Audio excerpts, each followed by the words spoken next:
ओम मुनित्रैः नमस्कृत्य सूक्तिः परिभाव्य च वैयाकरणसिद्धान्तकौमुदीयं विरच्यते। सर्वेभ्यः श्रोतृभ्यः नमः। अस्माभिः गतपाठे यद्यत् पठितं तद् एकवारं स्मरामः। वयं वैयाकरणसिद्धान्तकौमुदी इत्याख्यस्य ग्रन्थस्य तत्र अजन्तपुल्लिङ्गप्रकरणं पठन्तः स्मः। प्रकरणस्य अस्य 28 पाठः गतपाठः अस्माकं क्रमे सम्पन्नः। तस्मिन् 28 पाठे आदौ तावत् तत्र सर्वादीनि सर्वनामानि इति सूत्रगतः विचारः अस्माभिः सम्पादितः। तत्र तदन्तस्यापि एषा संज्ञा भवति, सर्वनामसंज्ञा भवति इति तत्र सिद्धान्त उपस्थापनपूर्वकम् अस्माभिः ज्ञातम्। तेन तत्र ज्ञापकमादौ द्वन्द्वे च इति दृष्टं। तेन च परमसर्वत्र परमभवकान् इत्यादिषु प्रयोगेषु त्रल् अकच् इत्यादयः प्रत्ययाः अपि सिद्धाः भवन्ति इति च अस्माभिः तत्र पठितम्। ततश्च तत्र जसः षि इति सर्वशब्दस्य प्रथमाविभक्तेः बहुवचने सर्वे इत्यस्य रूपस्य निर्माणाय इदं सूत्रम् आरब्धं। सर्व इति शब्दात् जसि परतः तत्र जस् इत्यस्य स्थाने षि इति आदेशः भवति, तस्य इ इति अवशिष्यते। सर्व इ ततः गुणः भवति सर्वे इति रूपं सिद्धं भवति। अत्रैव क्रमे कश्चन विशिष्टः विचारः कः इति चेत् तत्र जस् सर्व इत्यस्मात् शब्दात् परतः जस् इत्यस्य स्थाने षि इति आदेशः अनेकाल्त्वात् वा अथवा षित्वात् वा। तर्हि तत्र अस्माभिः ज्ञातं यत् प्रकृते आदेशः षित्वात् भवितुं नार्हति। तत्र अनेकाल्त्वात् एव सर्वादेशः अत्र वक्तव्यो भवति। तत् कुतः इति चेत् तत्र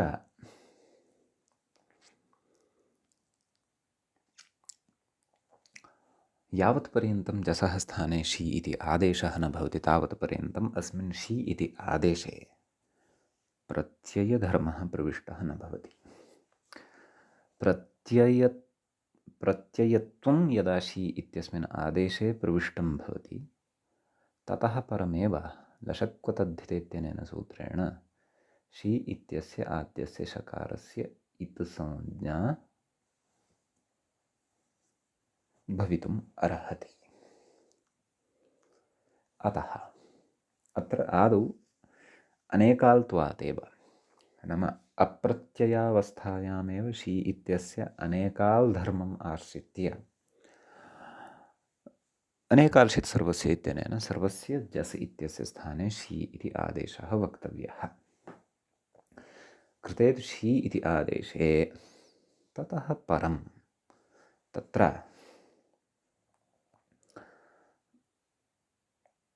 तस्य लशक्वतद्धिते इत्यनेन इति संज्ञा भवत्येव। अतः सर्व इ ततः गुणे सति सर्वे इति रूपं सिद्धं भवति इति अस्माभिः सरलरीत्या एषः सिद्धान्तः तत्र दृष्टः, अवगन्तुं च यत्नः कृतः। अधुना तावत् एतम् एव विषयं वयं मूलकारस्य व्याख्यातुः च शैल्या अपि अवगन्तुं यत्नं कुर्मः, सरलतया एव व्याख्यानपूर्वकम्। गतपाठस्य अन्ते व्याख्यायाः पङ्क्तिः इत्थमासीत्। तत्र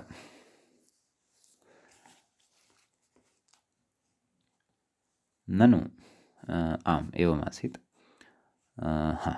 तदाह अन्ता अदन्तादित्यादिना शी इति दीर्घोच्चारणं नपुंसकाच्च इत्युत्तरार्थं तेन वारिणी इति सिद्ध्यति। ततः अनेकाल्त्वादिति न तु षित्वप्रयुक्तं सर्वादेशत्वमत्रेति भावः इति तत्र इमाः पङ्क्तयः गतपाठस्य अन्ते व्याख्यायाः आसन्। इदानीं गतपाठे यः विषयः अस्माभिः अत्र सिद्धान्तपरः अवगतः श्रुतः सः तु बुद्धौ अस्माकम् अस्त्येव, परन्तु अधुना तावत् तं विषयं बुद्धौ स्थापयन्तः व्याख्यायाः विषयान् स्वीकृत्य, मूलस्थांश्च विषयान् स्वीकृत्य अग्रे वयं पठामः। किं कथयति पश्यन्तु। ननु नानुबन्धकृतम् अनेकाल्त्वम् इति अस्ति परिभाषा। परिभाषा आदौ अवगन्तव्या। नाम मूले या अग्रिमा पङ्क्तिः अस्ति, मूले पश्यन्तः स्मः खलु, अनेकाल्त्वात् सर्वादेशः, एतावान् विषयः तु स्पष्टः। परन्तु ततः अग्रे या अस्ति या पङ्क्तिः अस्ति, न च अर्वणस्त्र इति या पङ्क्तिः अस्ति, ततः आरभ्य पङ्क्तेः अवगमनाय अत्र आदौ या परिभाषा अत्र चर्च्यमाना अस्ति अग्रे, नानुबन्धकृतमनेकाल्त्वं, तस्याः परिभाषायाः विषये आदौ कथयति व्याख्याता। ननु नानुबन्धकृतम् अनेकाल्त्वम् इत्यस्ति परिभाषा, नाम एषा काचित् परिभाषा अस्ति।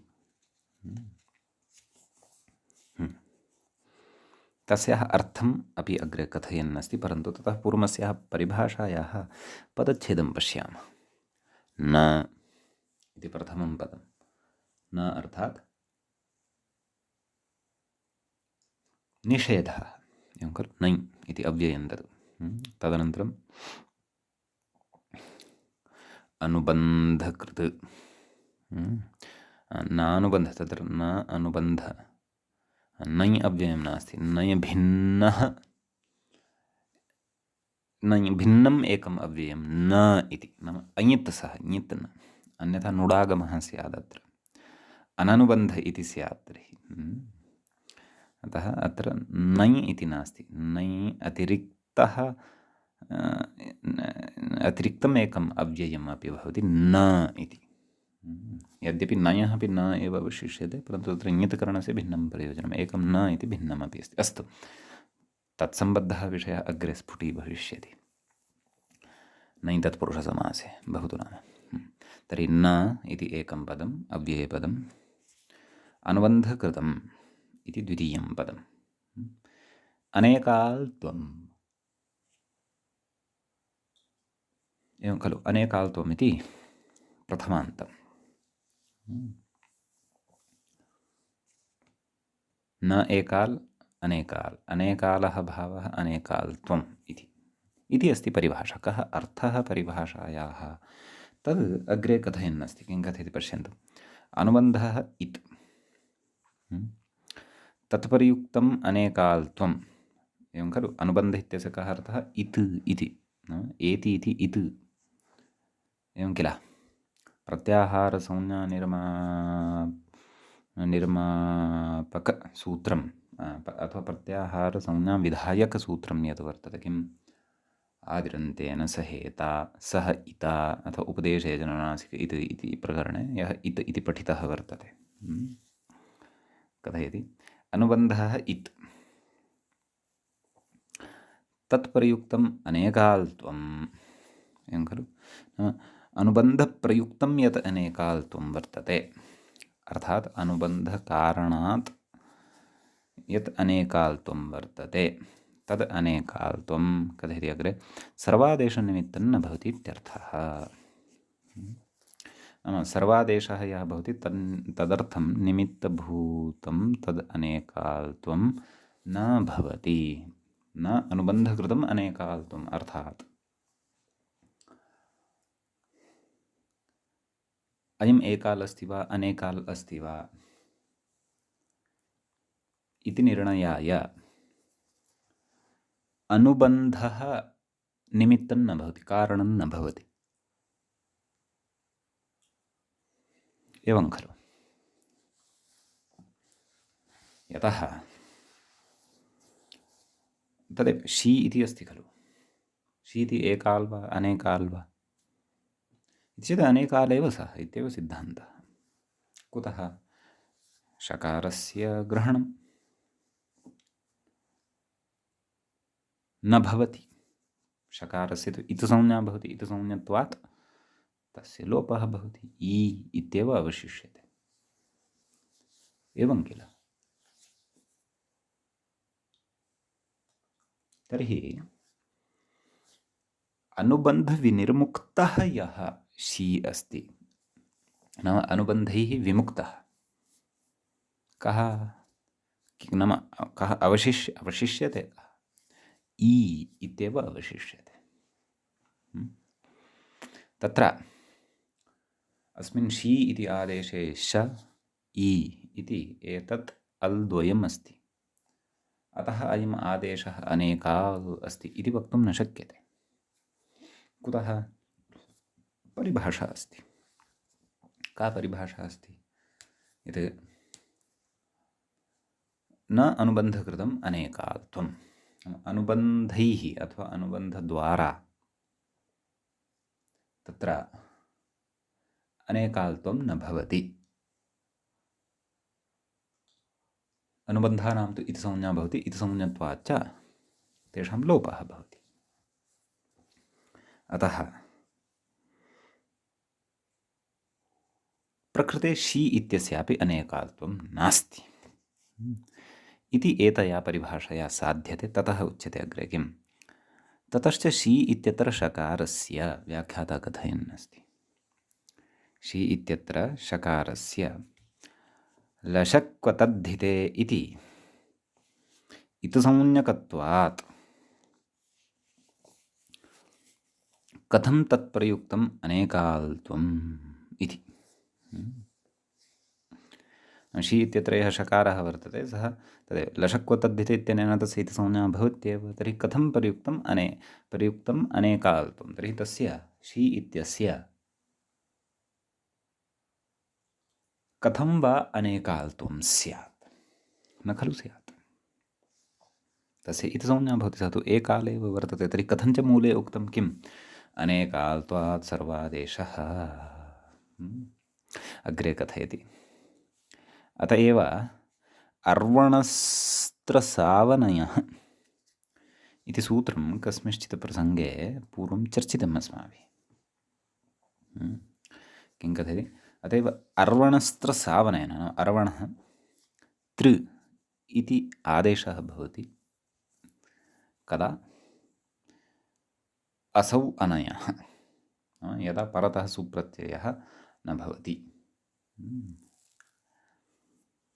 अपि च अनयः परतः एव अर्वन् शब्दस्य एतादृशः तृ इति आदेशः भवति। सम्यक्। अस्य उदाहरणं यदि अत्र अस्माभिः दृश्येत यदि अथवा स्मर्येत तर्हि सौकर्याय भवति। तत्र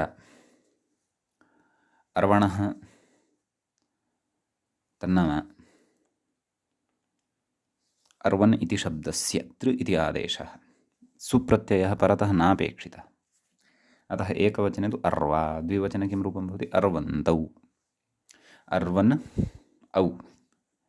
अर्वणस्त्रसावनयः इत्यनेन सूत्रेण अर्वन् इत्यस्मिन् शब्दे यः अन्तिमः न इति वर्तते खलु, नकारः, अर्वन् इति नकारः, तस्य नकारस्य स्थाने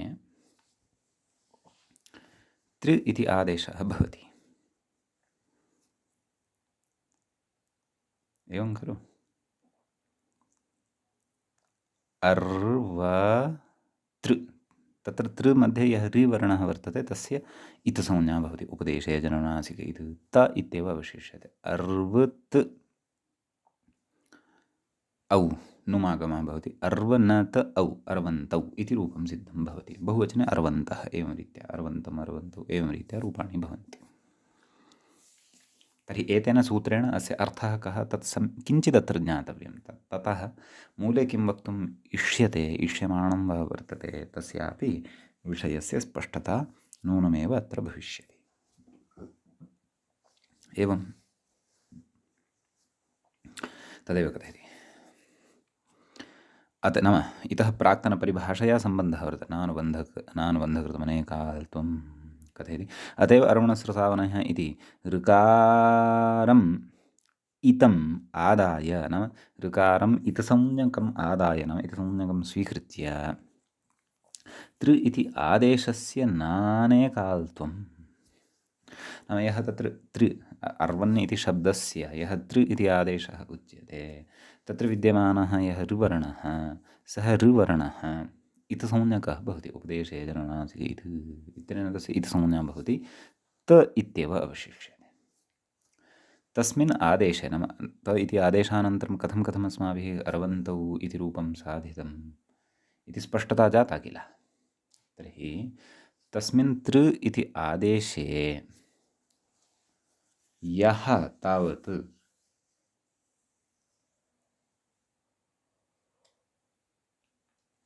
ऋ इति वर्णः अस्ति खलु सः वर्णः इत्संज्ञकः सः अनुबन्धः अस्ति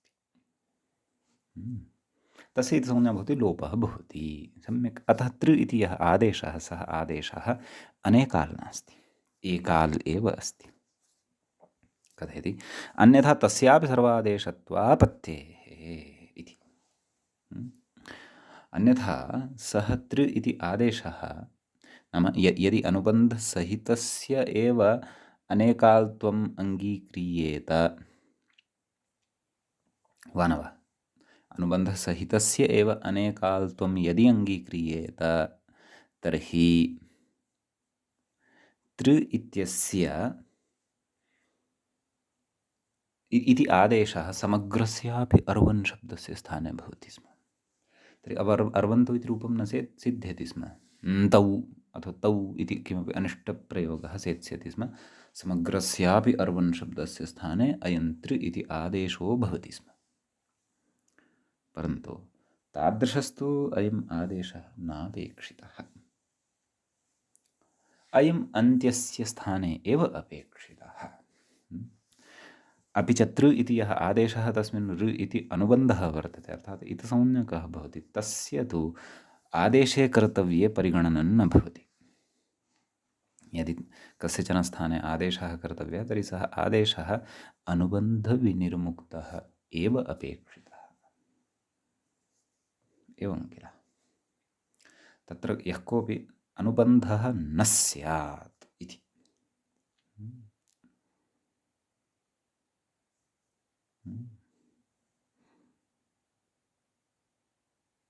इति कथयति अतः शित्वप्रयुक्तम् एव अत्र सर्वादेशत्वम् आश्रयितुं युक्तम् इत्याशङ्क्य निराकरोति इदानीं प्रकृतम् अनुसरति तुलनां तत्र कुर्वन्नस्ति क्व नाम निदर्शनं ददाति उदाहरणमपि ददाति प्रमाणमपि ददाति किं नाम भोः परिभाषा अस्ति अनेकाल् नानुबन्धकृतमनेकाल्त्वं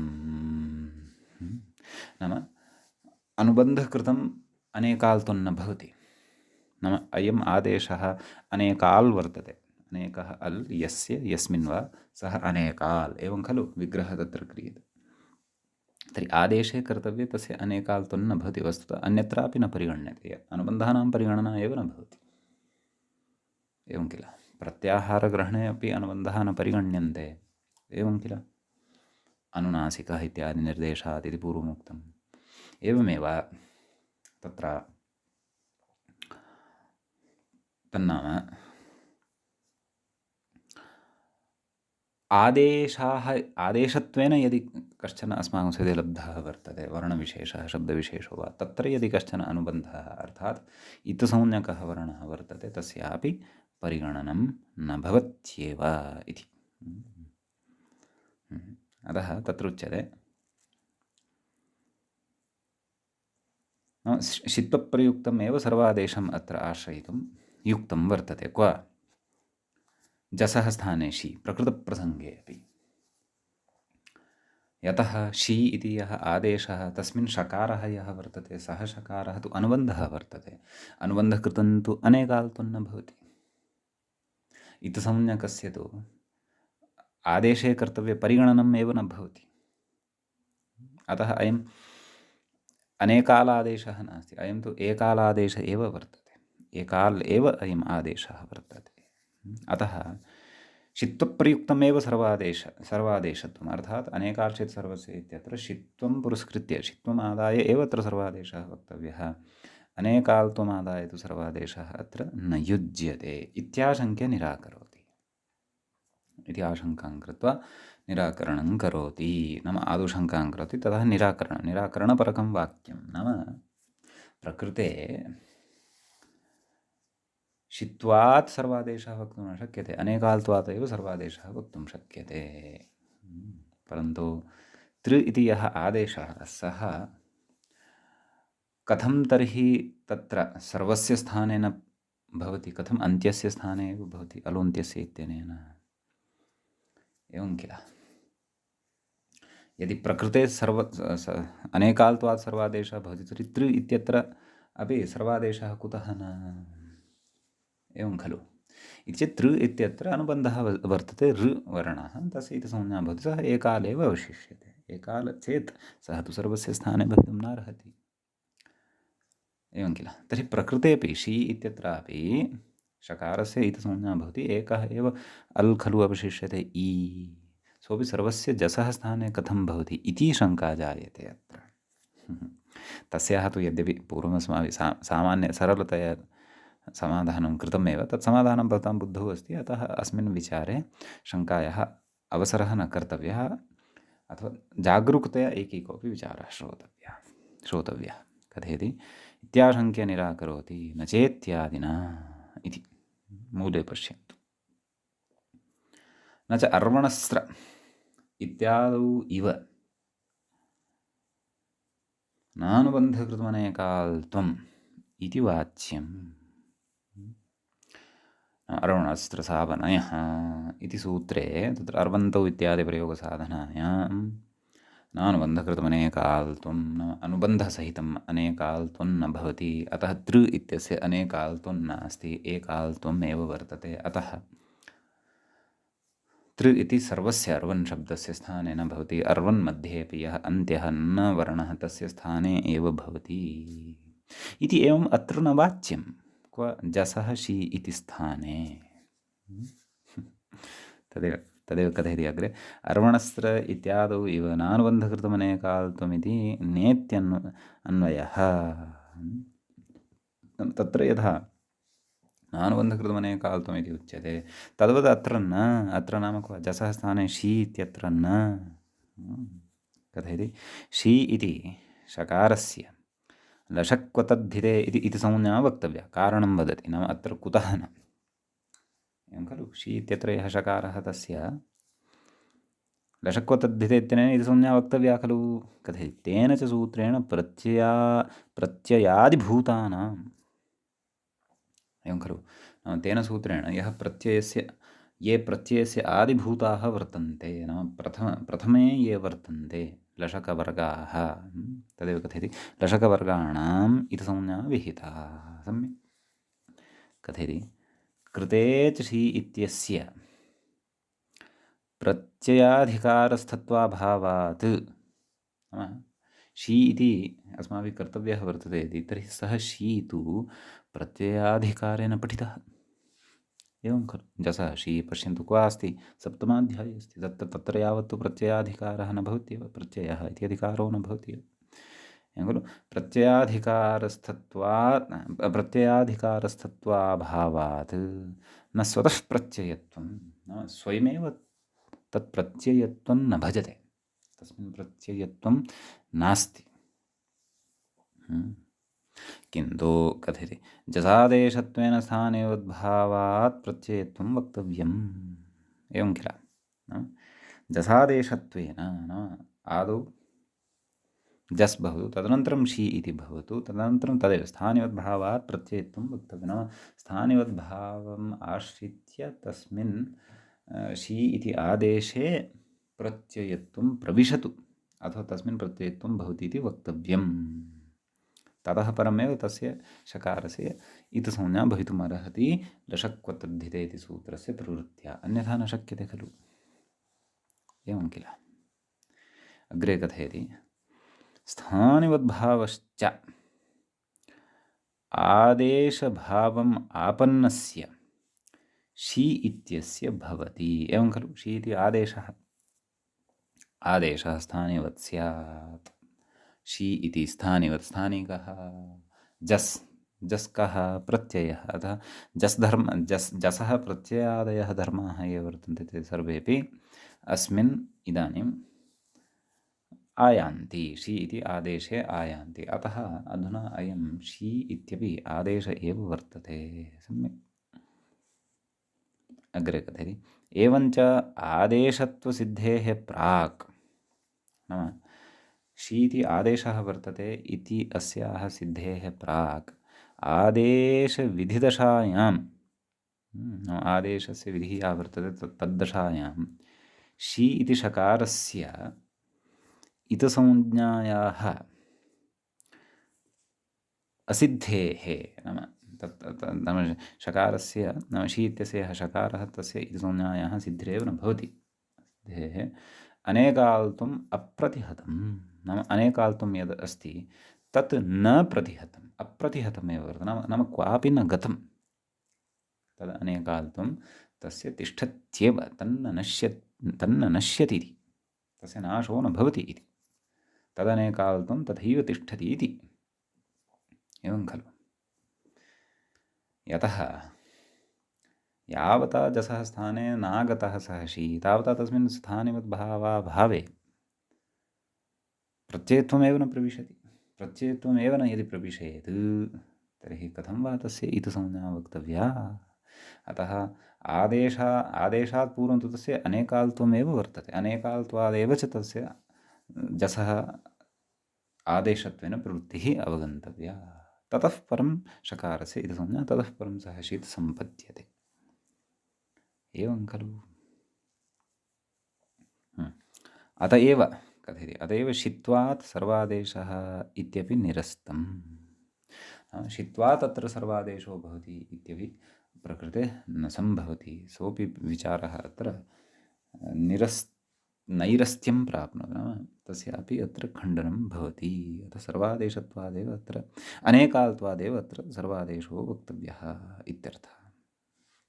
अग्रे कथयति तृ इत्यस्य तु तत्र क्व अर्वणस्त्रसावनयः, कथयति तृ इत्यत्र तु आदेशाभावात् प्रागेव न, तृ इति कस्य अर्वन् इत्यस्य नकारस्य स्थाने खलु क्रियते आदेशः तृ इति, तत्र उच्यते आदेशाभावात् प्रागेव, नाम आदेशस्य नैव आदेशाभावात् इति नास्ति, आदेशभावात् इति अस्ति। कथयति त्रि इत्यत्र तु आदेशभावात् प्रागेव,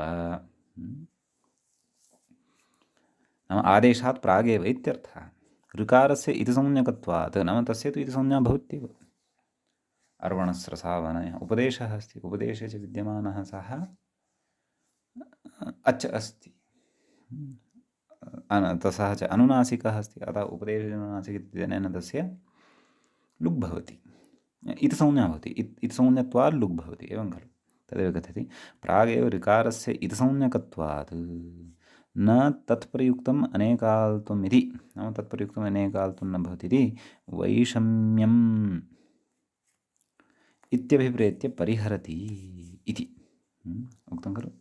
ऋकारस्य इतिसंज्ञकत्वात् न तत्प्रयुक्तम् अनेकाल्त्वं, तत्प्रयुक्तम् अनेकाल्त्वं न भवति इति वैषम्यं, नाम एतादृश अत्र विषमता वर्तते अनयोः द्वयोः स्थलयोः कयोः जसः शी इत्यत्र अर्वणस्रसावनयः इत्यत्र च यथा अर्वणस्रसावनयः इत्यत्र वर्तते ततः जसः शी इत्यत्र नास्ति भोः अर्वणस्रसावनयः इत्यत्र तु तृ इत्यस्य यः ऋवर्णः वर्तते तस्य तु पूर्वमेव इदसंज्ञा भवति कुतः यतः सः कश्चन उपदेशः एवं खलु वा न वा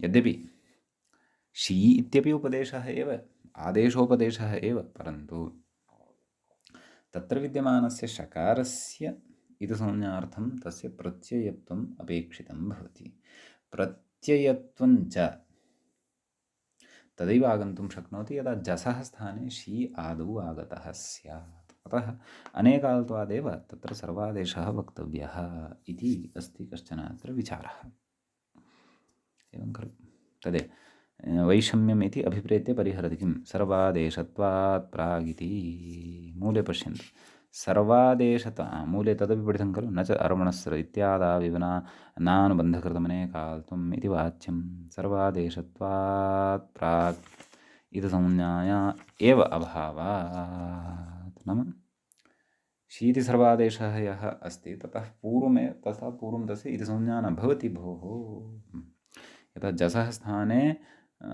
आदेशत्वेन आगत्य ततः स्थानिवद्भावेन प्रत्ययत्वं स्वीकृत्य ततः शी इत्यस्य प्रत्ययत्वं भवति नान्यथा अग्रे कथयति शीभावे सति सर्व इ इति स्थिते तर्हि एतावता शी इति भावः जातः अर्थात् शी इति आदेशः जातः खलु जस् इत्यस्य स्थाने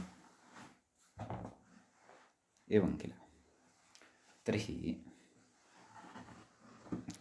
प्रकृते तदेव शीभावे सति सर्व इ इति स्थिते इदं कार्यम् अस्माभिः पूर्वं कृतमेव वर्तते कथयति आदगुणं सिद्धवत्कृत्याः नाम आदगुणः अवर्णात् अचिपरे पूर्वपरयोः स्थाने गुण एकादेशः स्यात् इति तेन गुणः यः क्रियते तद्गुणकार्यं कृत्वा यद्रूपम् अत्र निष्पन्नं भवति तद्रूपं निष्पाद्य एव साक्षात् लिखति सर्वे इति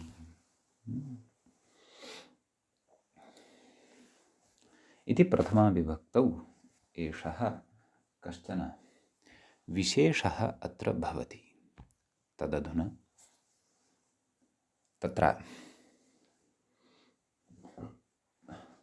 प्रथमाविभक्तिः सर्वनामशब्दस्य एषा जाता तत्रापि प्रथमायामपि अकारान्तपुल्लिङ्गशब्दः यः वर्तते तस्य सम्यक् अधुना तावत् वयं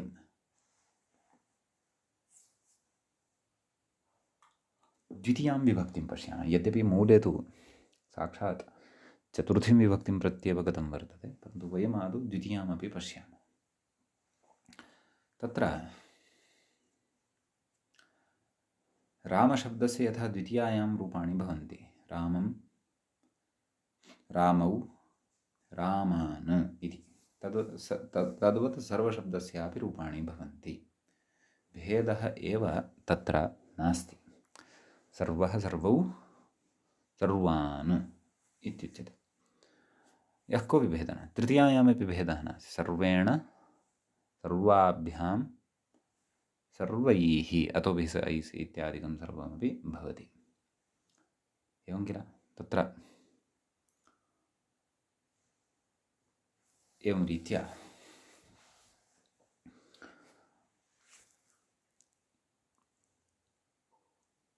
तृतीया विभक्तिः अपि समाना एव चतुर्थ्याम् एकवचने तावत् अस्ति कश्चन विशेषः तत्र विशेषः द्रष्टव्यः वर्तते व्याख्याता कथयति सर्वशब्दात् चतुर्थ्येकवचने नाम चतुर्थी विभक्तेः एकवचने ङेर्यः इति प्राप्ते नाम सर्व ङे यथा राम ङे इत्यत्र ङे स्थाने य इति आदेशः कृतः ततः रामाय इति रूपं साधितं खलु तद्वत् प्रकृते अपि सर्वशब्दात् ङे इति परतः वर्तते तत्र ङेर्यः इत्यस्मै सूत्राय यद्यदपेक्षितं तत्तत् सर्वमपि अत्र वर्तते। तत्तत् सर्वमपि वर्तते एव इति हेतोः ङस्थाने यादेशस्य प्राप्तिः भवति, अर्थात् ङेर्यः इति सूत्रस्य प्राप्तिः भवति। परन्तु सर्वनामशब्देभ्यः ङेर्यः इति कार्यं नापेक्षितम्। अतः तत्र तदेव कथयति इति प्राप्ते नाम सूत्रारम्भः क्रियते विशिष्टाय विधानाय। तच्च सूत्रं भवत्येवं कथं सर्वनाम्नः स्मै इति। समीचीनं। तत्र सर्वनाम्नः स्मै, सर्वनाम्नः इति पञ्चमी विभक्तेः एकवचनान्तं रूपं भवति सर्वनामन् इति शब्दस्य। स्मै इति प्रथमा विभक्तेः तत्र लुप्तप्रथमाकं पदं भवति, तस्य नाम तत्र विभक्तिः न श्रूयते, विधीयमानमेव, परन्तु लुप्तप्रथमाकं भवति तत्। तत्र कथयति व्याख्याता, पश्यन्तु किं कथयति। अतोभिस् इत्यस्मात् अतः इत्यनुवर्तनम्, अतः इत्यस्य अनुवर्तनं प्रकृते भवति इति।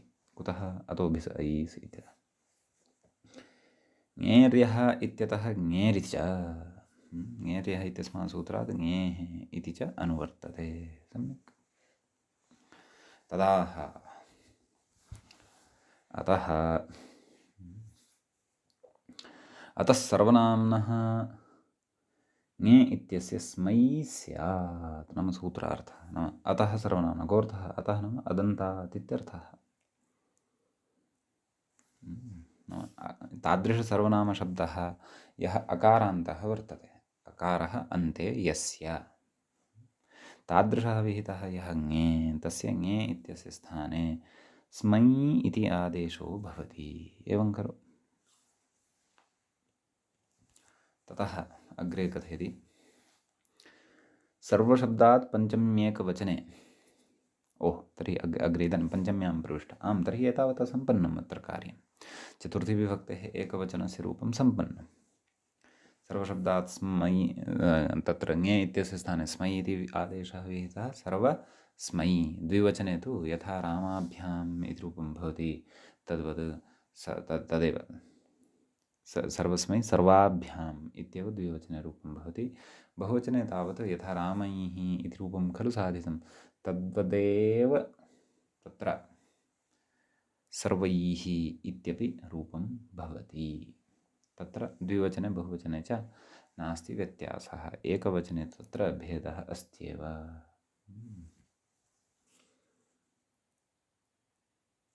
ततः अग्रे कथयति। इदानीं चतुर्थीं विभक्तिं यावत्तु एषः उक्तवान्। इदानीं पञ्चम्याः विभक्तेः विषये उच्यते किम्। सर्वशब्दात् पञ्चम्येकवचने टाङ्सिंसाम् इति प्राप्ते, एवं खलु। तत्र रामशब्दः अकारान्तः खलु पठितः, तस्य पञ्चमी विभक्तेः एकवचने किम् उच्यते, रामात्, एवं खलु। तर्हि प्रकृतेपि तादृशः एव अकारान्तः शब्दः सर्व इति। तर्हि कुतो वा न सर्वात् इत्युच्यते वा न वा। तर्हि तत्र उच्यते सर्वशब्दात् पञ्चमी एकवचने टाङ्सिंसाम् इति प्राप्ते, नाम टाङ्सिंसामिनात्स्याः इत्यनेन यथा तत्र रामशब्दात् ङसि इत्यस्य स्थाने आदादेशस्य प्रवृत्तिः भवति, प्राप्तिः भवति, तद्वत् प्रकृतेपि आदादेशः प्राप्तः केन, टाङ्सिंसामिनात्स्याः इत्यनेन। परन्तु सः अयम् आदेशः प्रकृते नापेक्षितः। अत्र तु विशिष्टा एव काचित् व्यवस्था अपेक्षिता, तदर्थम् अग्रे सूत्रम् अधुना वर्तते अत्र आरभ्यमाणं। तत्र सूत्रं भवति एवम्। ङसिञो स्मात्स्मिनौ इति। तत्र सूत्रे द्वे पदे स्तः।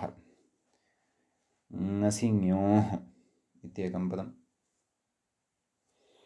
स्मात् स्मिनौ इति च पदान्तरम्। ङसि ञोः इति षष्ठीविभक्तेः द्विवचनान्तं रूपं भवति। स्मात् स्मिनौ इति तु प्रथमाविभक्तेः द्विवचनान्तं रूपं भवति। कथं ङसिञोः इत्यस्य विग्रहः कर्तव्यः, व्याख्याता तत्र कथयति पश्यन्तु। ङसिश्च ङिश्च एवं किल, ङसिञी तयोः, ङसिञोः एवं रीत्या वक्तव्यं भवति, एवं किल। तयोः षष्ठी वर्तते, अतः षष्ठीनियामिका परिभाषा अपि अत्र उपतिष्ठते एव। अग्रे स्मात् स्मिनौ इत्यत्रापि विग्रहः ज्ञातव्यः खलु। स्मात् च स्मिन् च, स्मात् स्मिनौ इति इतरेतरयोगद्वन्द्वः वर्तते। अत्रापि प्रथमाविभक्तेः तत्र द्विवचनान्तं रूपम् इदं भवति। ततः अग्रे कथयति,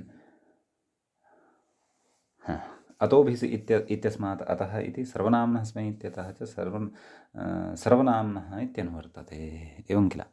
तदाह अतः सर्वेति नाम सूत्रार्थं कथयति। सूत्रार्थं पश्यन्तु मूले। अतः सर्वनाम्नः नैव, अतः सर्वेति मूले तु तथा न खलु कथयति। मूले तु अवर्णान्तात् नैव नैव अतः सर्व इत्येव कथयति, सत्यं सत्यम्। अवर्णान्तात् इति तु अग्रे कथयति, आमि सर्वनाम्नः सूत्र। अतः सर्वनाम्नः एतयोः एतौ स्तः इति सूत्रार्थः उच्यते। अतः सर्वनाम्नः, अतः तत्र कोऽर्थः, अकारान्तात् इत्यर्थः वर्तते। सम्यक्। अतः सर्वनाम्नः नाम सर्वनामसंज्ञकः यः वर्तते शब्दः, तस्मात् एतयोः एतौ स्तः इति। एतयोः नाम कयोः, ङसिञोः इत्यर्थः। नाम ङसि अपि च ङि अनयोः स्थाने। समीचीनम्। एतौ स्तः नाम एतौ कौ, स्मात् स्मिनौ इत्यर्थः। नाम स्मात् इति आदेशः, स्मिन् इति च आदेशः भवति। तर्हि अकारान्तसर्वनाम्नः परतः यदि तत्र ङसि प्रत्ययः वर्तते, तर्हि तस्य स्थाने स्मात् इति आदेशः अवगन्तव्यः। यदि तत्र ङि अर्थात् सप्तमीविभक्तेः एकवचनं वर्तते, तर्हि तस्य तत्र स्मिन् इति आदेशः भवति इत्यपि अस्माभिः स्मर्तव्यम्। अग्रे अग्रिमप्रयोगेषु तत्र स्पष्टता भविष्यति, स्मरणमपि युगपदेव जायमानं भविष्यति। समीचीनं। ततः कथयति, स्मादादेशस्य स्थानिवद्भावेन विभक्तित्वात्। नाम प्रकृते राम ङसि, ङसि स्थाने स्मात् इति आदेशः क्रियते खलु। तर्हि कथयति, स्मादादेशस्य स्थानिवद्भावेन विभक्तित्वात्। नाम स्थानिवद्भावेन तस्मिन् प्रत्ययत्वम् आरोप्यते, प्रत्ययत्वं तस्मिन् वर्तते, विभक्तित्वं तस्य वर्तते। यतः कस्य स्थाने आगतः अयं स्मात् इति आदेशः इति चेत् ङसि इत्यस्य स्थाने आगतः, एवं खलु। ङसि काचित् विभक्तिः वर्तते, अतः सः विभक्तिधर्मः अधुना अस्मिन् स्मात् इति आदेशे अपि वर्तते एव खलु, वा न वा। तदेव कथयति, स्थानिवद्भावेन विभक्तित्वात् न विभक्तौ इति तकारस्य नेत्वं न विभक्तौ तुस्माः इत्यत्र विद्यमानस्य, नाम एतेन सूत्रेण इतिसंज्ञायाः निषेधे सति स्मात् इत्यत्र यः अन्ते तकारः श्रूयमाणः वर्तते, तस्य तकारस्य इत्संज्ञा न भवति। सम्यक्। अतः किं कथयति, न विभक्तौ इति तकारस्य नेत्वमिति मत्वाः किं सर्वस्मादिति मूले पश्यन्तु, सर्वस्मात्। सर्व इत्यस्मात् शब्दात् ङसि प्रत्ययः, परन्तु सर्वनामशब्दः सः इति कृत्वा ङसि स्थाने स्मिन् इति क्षन्तव्यं ङसि स्थाने स्मात् इति आदेशः कृतः। स्मात् इत्यस्य प्रातिपदिकसंज्ञा प्राप्यमाणा आसीत्, परन्तु सा प्रातिपदिकसंज्ञा अत्र नापेक्षिता। तां प्रातिपदिकसंज्ञां प्रबाध्य प्रकृते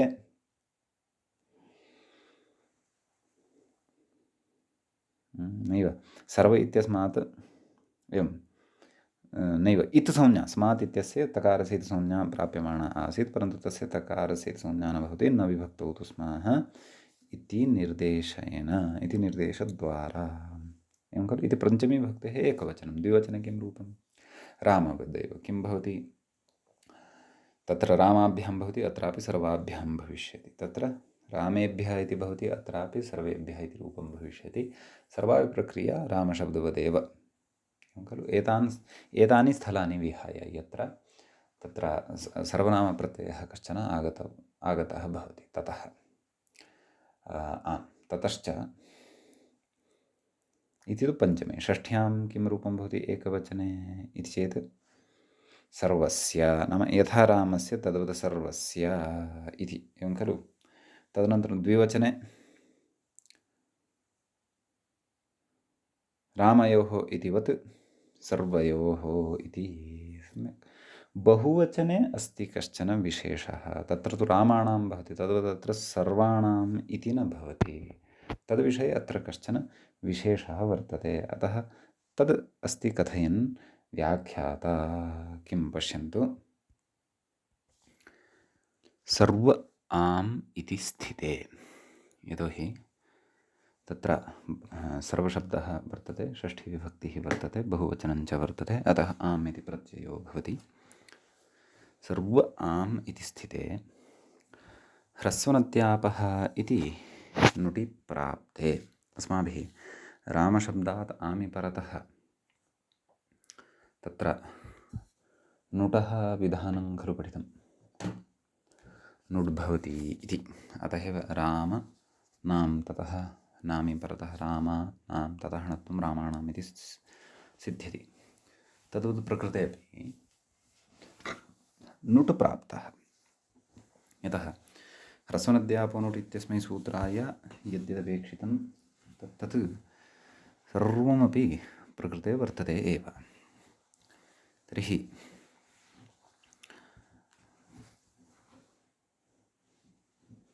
तस्य नुटः प्राप्तिः जायते, परन्तु नुट् अत्र नापेक्ष्यते। यतः नुट् नापेक्ष्यते। यदि नुट् अत्र स्यात् तर्हि तत्र सर्वाणाम् इत्यादीनि अनिष्टानि रूपाणि स्युः। रूपं तु सर्वेषाम् इत्यपेक्षितम्। अतः नुटि प्राप्ते ततः उच्यते सूत्रं किम्? आमि सर्वनाम्नः सुट् इति। आमि इति तत्र सप्तम्यन्तं भवति। आम् इति शब्दस्य सप्तमी विभक्तेः एकवचने आमि इति भवति। ततः सर्वनाम्नः, सर्वनामन् इति शब्दस्य पञ्चमी विभक्तेः एकवचने सर्वनाम्नः इति रूपं भवति। ततः सुट्, सुट् इति प्रथमान्तं भवति। एवं किल इति पदच्छेदः तत्र कथयति। आज्यसेरसुख इत्यतः अनुवृत्तेन आत् इति पञ्चम्यन्तेन अङ्गस्य इत्यधिकृतं पञ्चम्या विपरिणितं विशेष्यते। एवं खलु। नाम प्रकृतसूत्रं प्रति तस्मात् सूत्रात् आज्यसेरसुख इत्यस्मात् सूत्रात् आत् इति लभ्यते, आत् इति आगच्छति। कथयति पञ्चम्यन्तेन अङ्गस्य इत्यधिकृतं। तत्र अङ्गस्य इत्यस्य अधिकारोऽपि वर्तते। सः अधिकारः पञ्चम्या विपरिणतम्। एवं खलु। नाम पञ्चमी विभक्तितया विपरिणम्यते, नाम परिवर्त्यते। अतः तद् अङ्गात्, यत् अङ्गस्य इति षष्ठ्यन्ततया आसीत्, अधुना अत्र अङ्गात् इति पञ्चम्यन्ततया लभ्यते। तच्च आत् इत्यनेन विशेष्यते। आत् अर्थात् अकारात् इति अर्थः वर्तते तस्य, यः आज्यसेरसुख इत्यस्मात् स्वीकृतः आत् इति। एवं किल। ततः कथयति विशेष्यते तर्हि विशेषणं विशेष्यभावः लब्धः।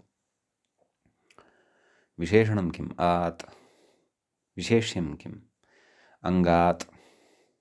अतः तदन्तविधिः भवति। नाम अकारान्तात् अङ्गात् इति लभ्यते।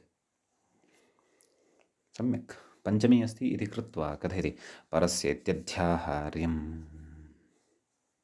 तस्मादित्युत्तरस्य इति परिभाषाबलात् इत्यर्थः। एवं खलु। ततः सूत्रार्थस्य निष्पादनाय द्वित्रान् इतोपि अपेक्षितान् विषयान् कथयति। किम्?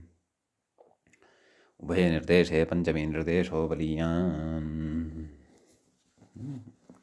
इति न्याय्येन तस्मादित्युत्तरस्य इति परिभाषया एवं खलु। उभयनिर्देशे पञ्चमी निर्देशो बलीयान् इति न्यायः अत्र प्रवर्तते। स च न्यायः डहसि धुट् इत्यादिषु सूत्रेषु अस्माभिः पठितः, जानीमः वयम्। उभयनिर्देशे पञ्चमी निर्देशो बलीयान् परत्वात्। तर्हि इति न्यायेन तस्मादित्युत्तरस्य इति परिभाषया आमि इति सप्तमी, आमः इति षष्ठ्यन्तम् आपद्यते इति। डहसि दुट् कथं तत्र अर्थः क्रियते? डात् परस्य सस्य धुट् स्यात् इति खलु उच्यते। तद्वत् प्रकृतेपि अकारान्तात् अङ्गात् आमि इति नोच्यते, आमः इत्युच्यते। कुतः? उभयनिर्देशे पञ्चमी निर्देशो बलीयान्। आमि इति सप्तमी निर्देशस्य अङ्गीकर्तव्यं वा, अथवा तत्र अकारान्तादङ्गात् सर्वनाम्नः इति पञ्चम्याः अङ्गीकर्तव्यं वा विषयः इति चेत् तस्मादित्युत्तरस्य इत्यस्य एव तत्र अङ्गीकारः क्रियते इति। अपि च सप्तम्यन्तं पदं षष्ठ्यन्ततया अत्र षष्ठ्यन्ततां लभते। अतः आमः इति षष्ठ्यन्तम् आपद्यते इत्युक्तमेव। अतः आमः इति अर्थः लभ्यते। स चैषा व्यवस्था नास्माकं कृते नूतना, यतोहि डहसि धुट् नमो ह्रस्वादचिगमननित्यम् इत्यादिषु च अस्माभिः एषा व्यवस्था पठिता वर्तते। कथयति सर्वनाम्नः इति तु विहितविशेषणम् इत्युच्यते। नाम सर्वनाम्नः इति विशेषणं यद् वर्तते तद् विहितविशेषणं वर्तते। नाम तत्र विहित् इति शब्दोऽपि योजनीयः इति। सर्वनाम्नः विहितस्य एवं रीत्या योजनीयं तत्र। कथयति ततश्च नाम सरलतया सूत्रार्थं कथयन् अस्ति। किं कथयति? अवर्णान्तात् अङ्गात् परस्य सर्वनाम्नः विहितस्य, नाम सर्वनामशब्दात् विहितः यः आम् तस्य आमः सुडागमः स्यादित्यर्थः सम्पद्यते। नाम एतादृशः अर्थः प्रकृते लब्धो भवति इत्यर्थः। एवं खलु। तदाह नाम मूले सूत्रार्थं कथयति। किं कथयति? पश्यन्तु। अवर्णान्तात् परस्य सर्वनाम्नः, नाम तादृशः सर्वनामशब्दः यस्य अन्ते अकारो भवति, तादृशात् सर्वनाम्नः, तादृशात् अवर्णान्तात् परस्य सर्वनाम्नः, अकारान्तात् परस्य सर्वनाम्नः यः विहितः, नाम सर्वनामशब्दात् यः विहितः कः? आम्। तस्य तद् कथयति आमः सुडागमः स्यात्, तस्य आमः सुडागमो भवति इति। स्थाने इति न, तस्य आमः सुडागमः भवति। नाम आगमः एषः कः? सुट् इति। एवं खलु। तदाह अवर्णान्ताद् इत्यादि इत्युक्तमेव। तर्हि का स्थितिः प्रकृते जायते? सर्व आम् इति अस्ति खलु। इदानीम् आमः सुडागमः, सुट् च टित्, एवं खलु। तस्मिन् तकारः यः वर्तते स तु इतिसंज्ञकः, समीचीनम्। उकारस्तु उच्चारणार्थकः। अवशिष्टः स इति वर्णः। स च अस्य आम आद्यवयवत्वेन तिष्ठति आगत्य। एवं खलु। अतः सर्व स आम् सर्व साम् इति स्थितिः जायते। इतः अग्रे किं कार्यं कर्तव्यं तद् वदिष्यति। व्याख्याता ग्रन्थकारश्च वदिष्यति। ततः पूर्वं व्याख्याता किं कथयन्नस्ति तदपि सकृत् श्रोतव्यं। किं कथयति? अवर्णान्ताद् इत्यनन्तरम् अङ्गादिति शेषः इति। नाम सूत्रे मूले यः सूत्रार्थः कृतः। कुतः? यतः आमिसर्वनाम्नः सुट् इति सूत्रम् अथवा अयं विधिरपि तत्र अङ्गाधिकारे एव पठितः।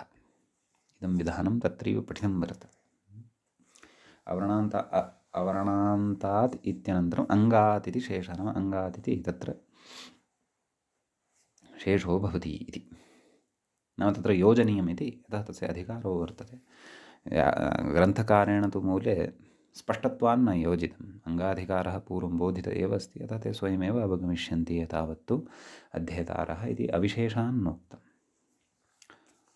अग्रे उच्यते अवर्णान्तात् सर्वनाम्नः विहितस्य आमः इति व्याख्याने तु। एवं खलु। सूत्रार्थः कथं कृतः?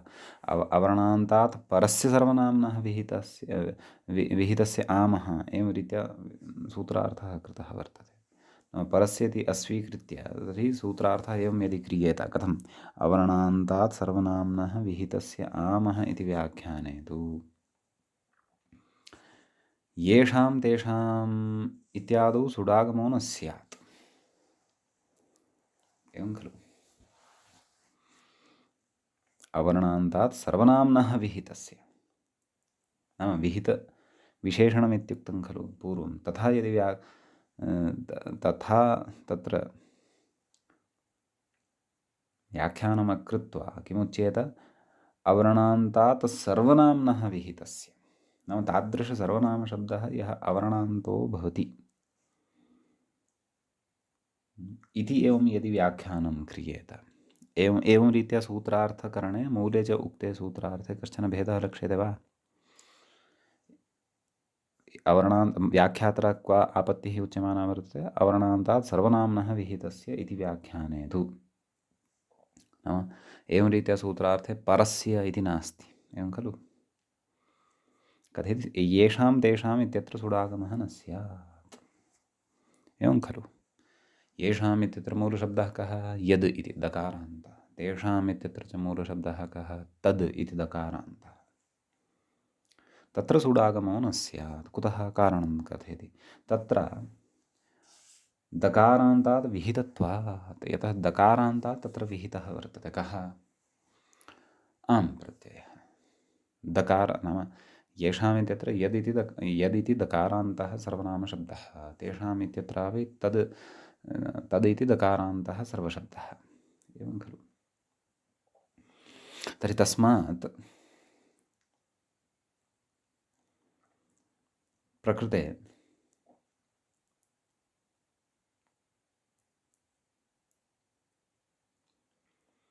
आम् विहितः वर्तते, स च न अकारान्तः। यद्यपि अकारान्तः सम्पद्यते, परन्तु मूलावस्थायाम् अकारान्तता तस्य नास्ति। तदेव कथयति सर्वनाम्नः परस्य। अग्रे कश्चन अन्यः विचारः आरब्धः।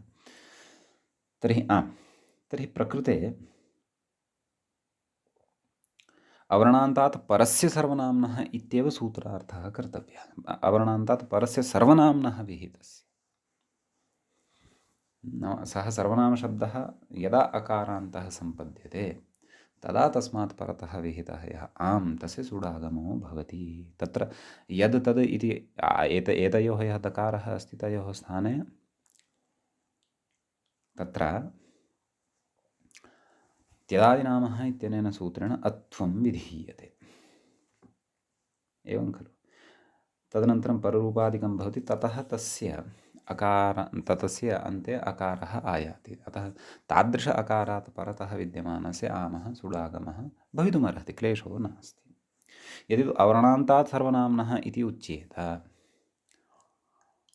तर्हि अत्र सुट् न स्यात्। कुतः? यद् तद् इत्यनयोः दकारान्तत्वात्। यदि तु अवर्णान्तात् परस्य सर्वनाम्नः विहितस्य इति यदि उच्येत तर्हि सः सर्वनामशब्दः